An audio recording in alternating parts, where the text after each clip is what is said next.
अस्सलाम वालेकुम जी। तुसी देख रहे हो सोना पंजाब टीवी ते मैं तुहाडा मेज़बान मोहम्मद साजिद। दोस्तों सारिਆਂ ਨੂੰ ਪਹਿਲੇ ਸਾਡੇ ਚੈਨਲ ਨੂੰ ਕਰੋ ਸਬਸਕ੍ਰਾਈਬ ਤੇ ਨਾਲ ਹੀ ਬੈਲ ਆਈਕਨ ਦੇ ਬਟਨ ਨੂੰ ਕਰੋ ਓਕੇ ਤਾਂ ਕਿ ਸਾਡੀ ਨਵੀਂ ਆਉਣ ਵਾਲੀ ਵੀਡੀਓ ਤੁਹਾਡੇ ਤੱਕ ਬਾਸਾਨੀ ਪਹੁੰਚ ਸਕੇ। ਦੋਸਤੋ ਅੱਜ ਅਸੀਂ ਤੁਹਾਡੇ ਵਾਸਤੇ ਇੱਕ ਸੋਹਣੀ ਜਿਹੀ ਗਾਂ ਲੈ ਕੇ ਆਏ। ਮੇਰਾ ਕੈਮਰਾਮੈਨ ਤੁਹਾਨੂੰ ਗਾਂ ਵਹਾਉਂਦਾ ਹੈ।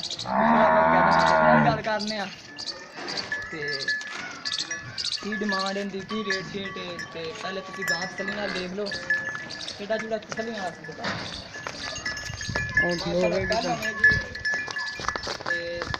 डब्बे रंग से मगर बच्ची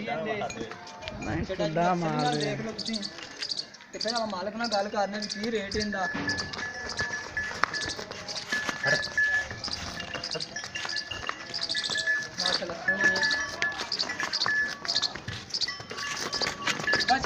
छड़ दो दोस्तों गां बकायदा मालिक ने पूछना साजी आया जो बच्ची है जी इनकी। अस्सलाम वालेकुम जी। वालेकुम सलाम। साजी दुध कितना दे रही है? दुध हर टाइम जी 20 किलो दो टाइमां दा ठीक हो गया ते पहले सूबे च ते केड़ी नस्ल दी है? एक क्रास आई ऑस्ट्रेलियन क्रास ते प्यार मुहब्बत ना कीमत दसो। ਇਹਦੀ 2.5 ਲੱਖ ਰੁਪਏ 2.5 ਲੱਖ ਦੋਸਤਾਂ ਦੀ ਕੀਮਤ ਦੱਸ ਰਹੇ ਨੇ ਤੇ ਇਹਦੇ ਪਿਆਰ ਮੁਹੱਬਤ हम कर लांगे थोड़ा बहुत प्यार।